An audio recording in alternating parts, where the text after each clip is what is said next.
Hello, freak bitches. Relationship that the worker has now with the corporation, and it's an unnatural relationship, and it's a relationship that seems to have like dehumanized people to the point of being automatons that don't have a sex drive, that don't deserve to be able to explore their consciousness.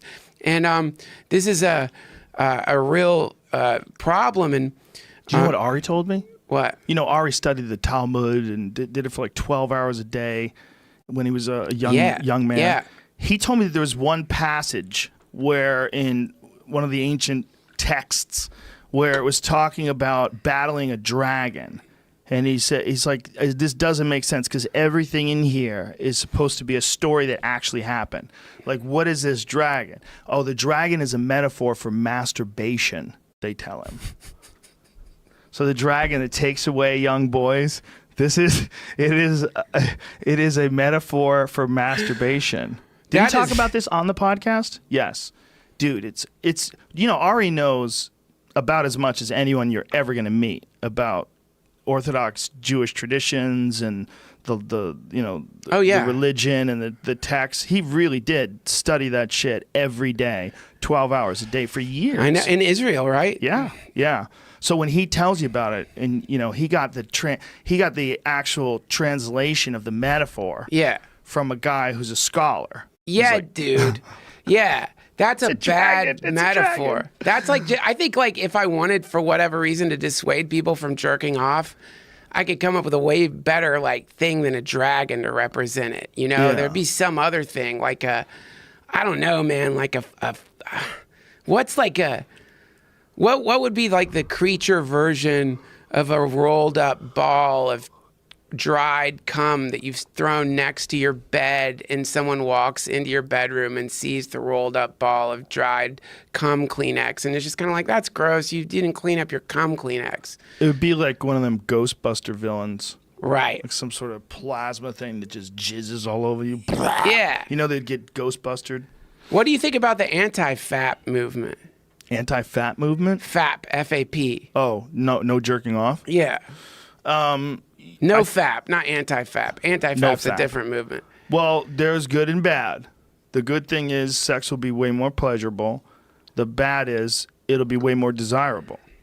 So, like, to mitigate your sexual urges, so you don't do stupid things and hang out with stupid people and have sex with people you don't really like but you think are hot because you're horny. Yeah. And they're willing, which is a lot of people. They get roped up in these relationships with these guys and gals that they're not really in love with, but they like to fuck. Right. You know? You know, it's like, what do you think about it? Well, like, I think that you know what something I always think back on is when you were sponsored by Fleshlight. Mm-hmm. And this is when we were doing the podcast from your house, and you'd come to do your podcast, and you'd walk away with a fleshlight. So I ended up with like, I don't know, 3 or 4 fleshlights. And like at first I just wanted, like, you had different types. And at first I just went for like, oh, the one that looks like a pussy. Right? But then like, you know, it's like, oh, I got that one. But then you had like one that was like, I don't know, man, like some kind of like gargoyle alien thing. It was really blue or something. It was really fucking weird, man. But anyway, you know, I fucked those things, and when I think back to it, it's like the first time I did it, it tricked my brain. Yeah.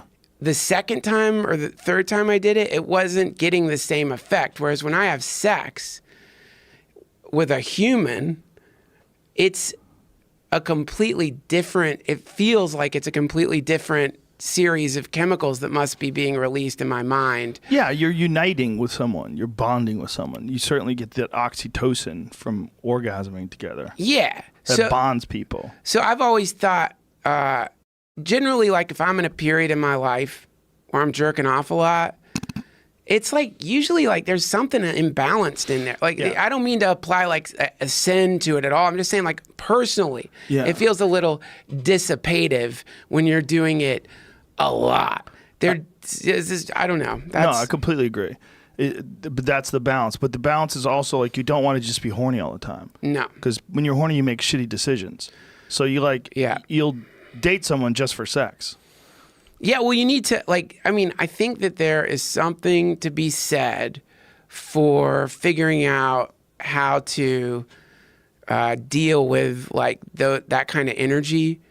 Like, that's an energetic state. Like, if suddenly you get, being horny is an energetic state. Yeah.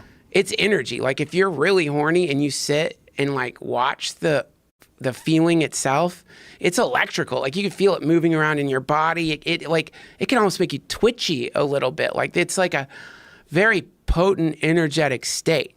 So theoretically, instead of trying to get, the question would be rather, is there a way to release that energy that isn't through the tip of my dick in the form of DNA? Is there a way for me to release that energy in other ways, or is the only way, the only valve on that to come? That's a question. What do you think?